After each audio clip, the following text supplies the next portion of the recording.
Todd, last So, year Devin White was a game wrecker, absolutely, especially with playoffs.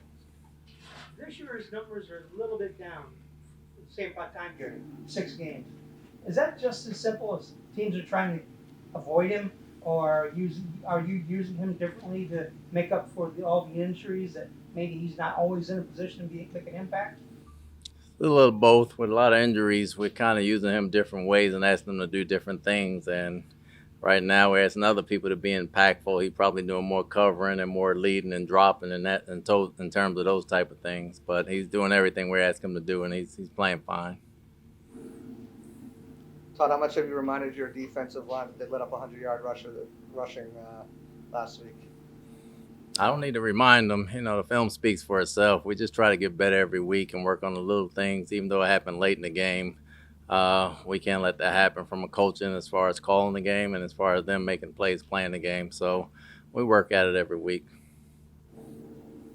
Can you tell us how your cornerback rotation might shape up this Sunday? Pierre, being a big part of it, or We haven't made a decision on who's starting yet, but everybody's going to play. We need all hands on deck, so we're rotating everybody pretty evenly right now. We'll make that determination sometime tomorrow. Coach, how has JPP looked since he's been able to return to the lineup? What's your assessment of his play? I mean, he's a fighter. He's a warrior. He's the guy you want on the field at all times. Of course, we don't want anybody playing injured, and that's part of the ball game if you get injured. But we love his leadership. We love his action coming back there. It's been a little hard to grab the quarterback with the club on his hand, but he's getting the pressure like we asked him to get, so I'm happy with it. With you face a rookie quarterback in Justin, what have you seen from him? He's taken some sacks. What's your thoughts about it? He's athletic. He's very smart. He's got a very strong arm.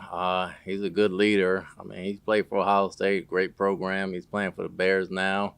The sacks, people have gotten lucky to get a hold of him, but he still does a lot of great things, and we expect a tough game. Coach, how much does the game plan change if you are able to get Antoine Winfield back this week with Mike Edwards' versatility? It doesn't change. It's a game-by-game basis as far as how we use our safeties, but, I think we got 3 starting safeties back there as far as I'm concerned, so it's not going to change too much with them back. More at cornerback and nickel situations, or? I would be giving away the game plan. No problem. I don't know.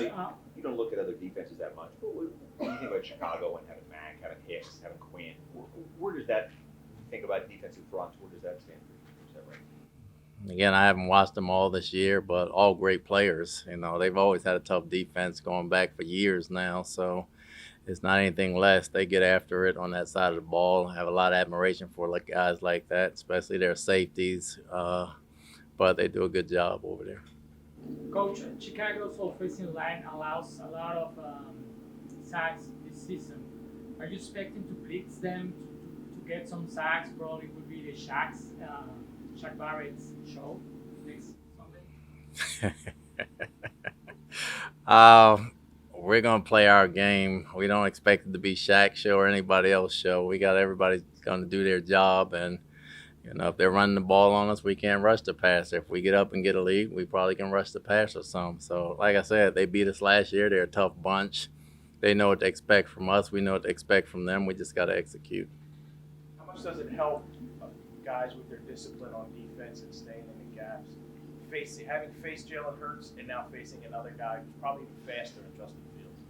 I mean, it's tough. You can stay in your gaps and do the right thing, and he's so fast and mobile that he can bring you out of that, and you can still make a mistake. So it's going to take everybody to be around the ball, and we got to be disciplined in the run and the pass game. Obviously, you and Nat can go way back. Just want to ask you a story about you and his dad and just that connection and what it's like to know a coach as long as you've known that family. His dad coached me in high school. He was our defensive line coach, if I can remember that far back then. But, I coached with Matt in Philadelphia, and we have our own relationship in that regard as well. So, very close. I have a lot of respect for Matt. I think a lot of him. He's one of the brightest minds in the game. Even better person, as great as he is as a coach, and I have a lot of respect for him. Obviously, things worked out well here. I mean, there was a parallel universe where you might have been on his staff 3 years ago instead of coming here. It's probably a parallel universe where I hit the Powerball too, but I don't get into that. Coach, for the first third of the season, what's something that's like stood out to you about your defense, and what's one area you really like to see improvement going into the second half? I don't think there's one area I like to see improvement. I think we settled into the grind of the season, and I think we're getting better every week. We just got to continue to get better every week. I'll say that every week from now to the end of the year, no matter how good or how bad we play. You want to get better and show progress every week, and I think they're doing that, especially with the shuffling of the guys. So I think they settled into that routine, and I'm happy about that. And the most encouraging thing you've seen for the first 6 weeks? Just the fight and the resolve, just the fight and the resolve. We got to keep getting back up, and we got to have the fight and resolve. But again, we got to eliminate penalties. That's one thing Coach Arians harps on, and we harp on all the time. So we just got to get better at that. Coach, I guess it's not a surprise that, Richard Sherman came in here, tried to play 3 games in 12 days, and got, with the hamstring injury. But what did you see from him? What did he bring you? And eventually you'll get it back, I guess, is the good news. Well, he brought a lot of intelligence and experience. It's different when players hear from other players, and to see somebody of that caliber come in here and learn what he did in those amount of days. Unfortunate he got hurt, but he's been a big help on the sideline as far as coaching in practice and in games, helping Dean, helping D, helping Pierre, helping all the corners and the safeties from that aspect see things differently and give them little tips that way. And I think that's been worth its weight in gold. This Sunday's match has that flavor of revenge than last year. It was very tough, the visit in Chicago last year. Do you think that you have that smell of revenge for this next match? I think it's the most important game because it's the next game. We lost a couple games last year, but just like we don't dwell on the ones we lost, we don't dwell on the ones we won either. So it's a big game for us because it's the next game, and we want to get to 6-1, and that's what we're trying to get to. Coach, you brought in a new cornerback in the practice squad. What have you seen from him so far this week? I did Bleedy coming out. He was a bright player. He's played for a couple of years, and obviously he's got to get the system down, but he's in shape. That's about all I can say right now.